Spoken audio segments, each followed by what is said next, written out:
heroin is back, and it's back with a force, and we need to be aware of it. As I was telling Will, Councilman Will, I said, we're just the messenger. We can give you this information, but what are you going to do with it? It's up to all of you in this room to be aware of this. So at this time, I would like to turn it over to Sergeant Jerry King, commander of the STAC team. For those of you that do not know me, I am a sergeant with the Huntsville Police Department. I've been on with Huntsville for 17 years now, going on 18 actually, and about half of that's been in supervision. Spent some time in patrol, both West and North Precinct. After that, long stint at the Police Academy, was there for several years as the training supervisor, and then moved on most recently to the Homicide Division, major crimes, which encompasses homicide, death investigations, rapes, murders, all the bad stuff, you know. So I spent a couple years there, and then this opportunity presented itself. I've been down there for a few months now and really enjoying myself, really having a good time down there. Kind of like a kid again in my perspective of things, because I'm still out chasing bad guys. One thing that I did learn, it's a lot of the same bad guys, unfortunately, that's what we were dealing with homicide. It's the upper tier of some of the worst that we deal with, some of the same circles that run together that are in the dope game as well. We're more than just Huntsville. We're not just Huntsville, work drugs in Huntsville. We're part of a multi-jurisdictional task force, part of a HIDA. A lot of people do not know what the HIDA is itself. So our long, drawn-out name, in essence, is the Madison-Morgan County HIDA Strategic Counterdrug Team, which is a mouthful, so I'm assuming that's why they condensed it to STAC. So it rolls off the tongue a little bit easier. But a lot of people get confused by that because the HIDA enhances us and enhances our ability to combat these drug trafficking organizations in a way that we couldn't so much so at a local level. So it combines the resources here locally for Madison and Morgan County. Our team itself consists of officers from HPD, and we're the lead agency in the task force. We have 10 officers, actually 8 currently right now. Hopefully we'll fill the 2 vacant slots soon. We have the Madison County District Attorney's Office.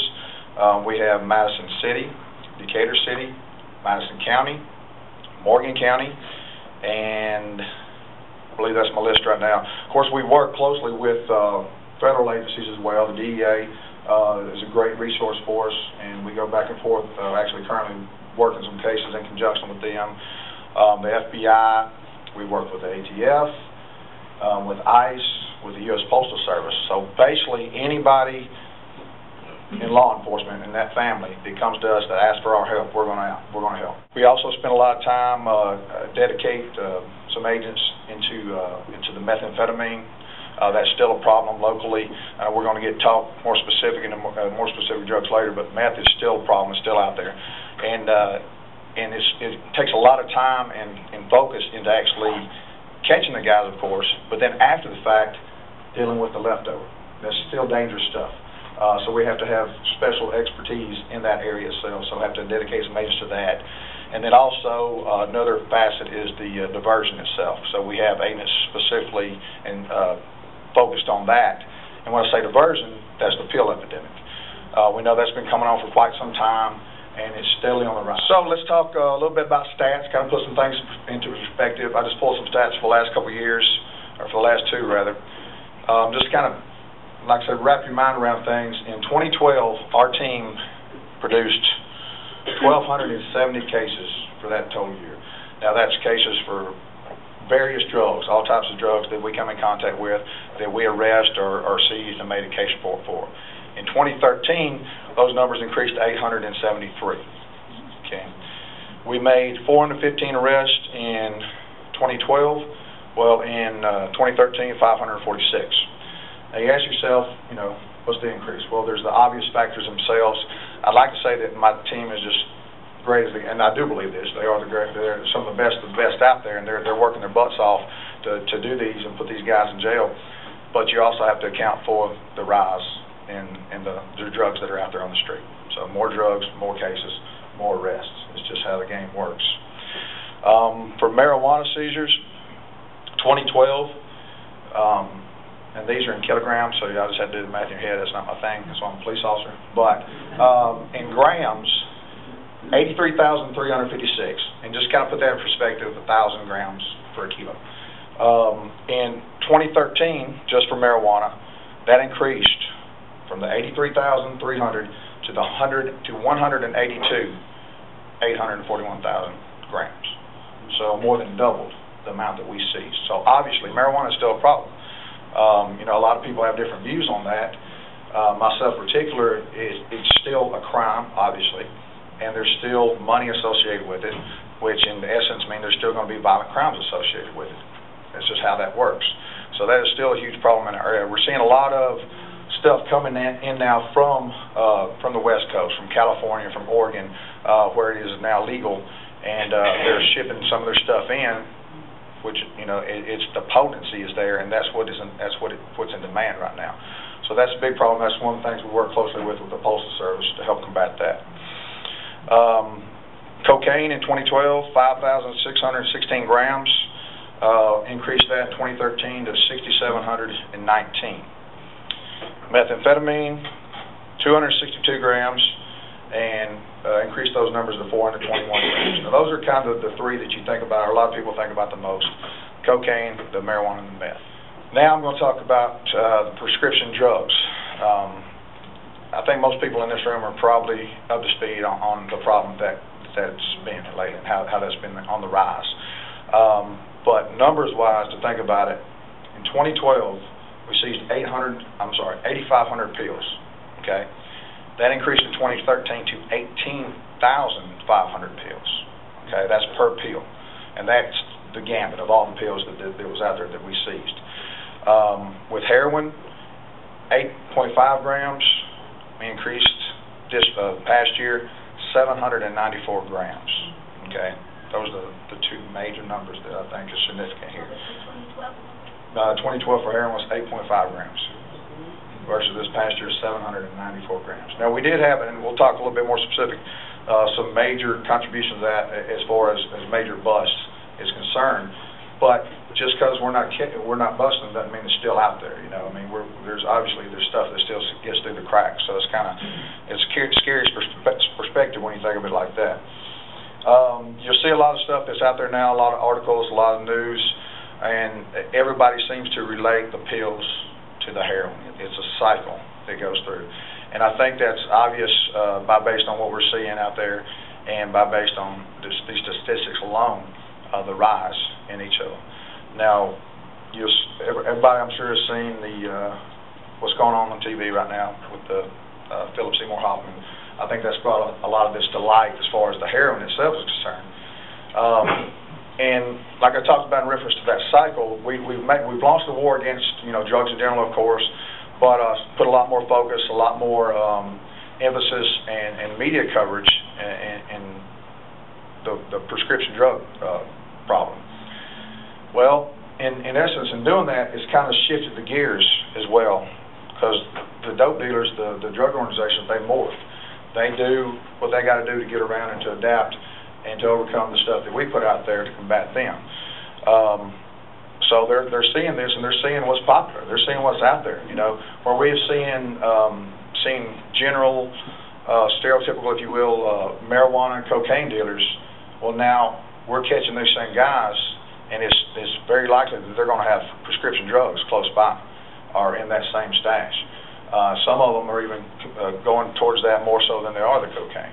And there's all kind of various reasons, the accessibility of it, the fact that you can get prescription filled, even if it's in your own name. If you're going to be the one selling it, you can get a valid prescription for 60, 30, 90 oxycodone, and pay your copay.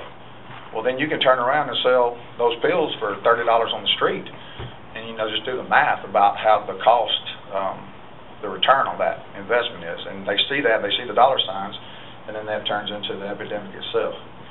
Now, with the heroin that we're seeing that's come around, a lot of these people that are already hooked on these pills are in essence going towards the heroin for their cost efficiency. The heroin is a cheaper high. I mean, it's cheaper to get, and sometimes it's a more potent high, or very comparable to the pills themselves. Is what's going on with the pills. So say, for example, you have a kid that starts off seeing pills, and the stigma with pills is not so much as it would be with some of the other drugs, some of the cocaine and the crack and the stuff you see. And so they start off with these prescription pills, getting out of their parents' medicine cabinet. It's no big deal. It came from a doctor. It's not that big a deal. They'll start taking these pills, taking them with friends.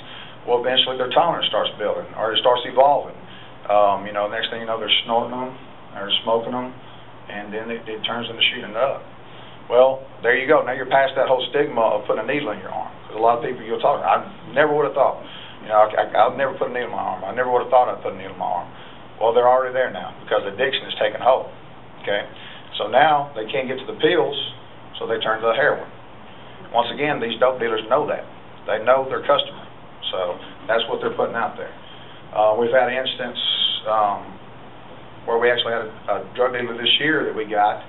He was actually marketing his product as oxycodone when in fact it was heroin.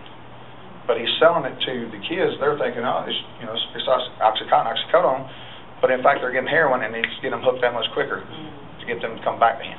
So that's the kind of stuff that we're out there trying to prevent, trying to combat right now. Luckily, with the stuff that we have going on now, not prevalent like what you're seeing up in the north. There's been, if you've watched anything, just Google it. You'll see all the deaths that's been occurring in Pennsylvania, in Virginia. I'm pretty sure it was Virginia, the governor there, his state of the state was in essence the whole pitch against heroin, and that's how bad it's taken hold in the state there. So, and we know eventually that stuff will filter down. There was an instance in Jefferson County, the height of there, DA, and Clay was a part of that. They focused a lot of emphasis on that due to the deaths that they had. I want to say it was 50-something, Clay, maybe, or something? 85 plus. It went from 14 deaths in 2010 to 85 plus in 2012. That's just right below us, guys. We're talking an hour and a half away for some of these regions. So we know we're getting surrounded by that. Like I said, luckily, it's not hit and not really took hold here as hard as it has in other places. But, we can only do so much on our own. So that's why we need the help of everybody else to be involved in this and to get the word out and talk about how important this is and how potentially fatal it can be. The drug dealers are not smart enough right now to realize how they can cut it and break it up like they do the cocaine or whatever they're used to be doing. So they're just putting it out there, and then in the result, you're getting these overdoses. Well, mix that with fentanyl on top. I mean, it's just inevitable that will happen. Again, nothing that we've seen here. I'm just letting you guys know that's the kind of stuff that's going on out there that's happening.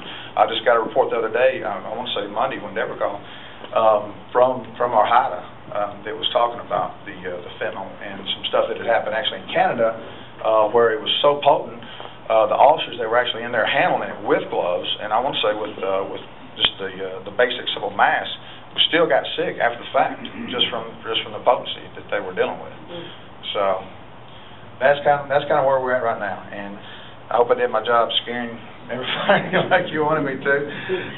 But I mean, it's just the reality of what it is. And if you don't do this, like I said, I've been doing it, almost 18 years myself, and it was an eye-opening experience for me, even coming from homicide to the stuff that goes on out there in the street when it comes to these drugs, and the willingness and the carelessness, the unconscionable acts that these people will commit to either obtain the drugs or to sell the drugs. You lose your conscience, you lose your ability, obviously, to think rationally whenever you're out there on these drugs or whenever you're out there trying to just make your money by selling these drugs. That problem's already there. I mean, they're already stealing, and more so, like I said, right now from what we're seeing, it's more so with the pills, but it's the same scenario. You have 14-year-old kids that are stealing the pills, or they're stealing money to get the pills. And like I said, that cycle just seems to evolve into the heroin use itself. And that's the nation as a whole, so I can't say it wouldn't be here. Yes, sir. Hey, Jerry, one of the things that we found in Birmingham is that some of the more prominent school districts flat refused to believe us when we told them we had a heroin problem. Right. They will. No, we do. No, we don't. I'm like, okay. Yes, you do. Yes, sir. I could definitely see that being the same case. Yes, sir. Drugs equal money. What are they doing with all this money? I ain't putting it in the bank. So no, I mean, anything you can think of. I mean, it's amazing what you do. You know, you run into some of these guys, these upper echelon guys, and they don't know what to do with the money. They run out of places to put the money. You'll find it buried in their backyard sometimes. But you know, it goes to the traditional things, the houses, the cars, the flashy jewelry, the clothes. I mean, you know, they're a lot of times the smarter ones they won't advertise it per se, but you know, and a lot of times it's just going back into the organization itself. So. Still primarily male and not women. I would say so, yes, ma'am, definitely. I mean, we don't see a whole lot of women. Now, when it goes into the prescription drugs, that's the gambit. I mean, we're talking everybody from women to men to the elderly. You know, that's a problem. You know, you have a lot of people that'll find somebody, a low-income elderly person that has prescriptions for these drugs, and so they'll target them and they'll solicit them and, hey, you know, here's a couple $100 to go towards your rent or your bills or whatever. And then in turn they get the prescriptions, and the person's obtain them legally, obviously, with their prescription, but then just turn around and put it back on the street. Anyone else? Good job. Thank you.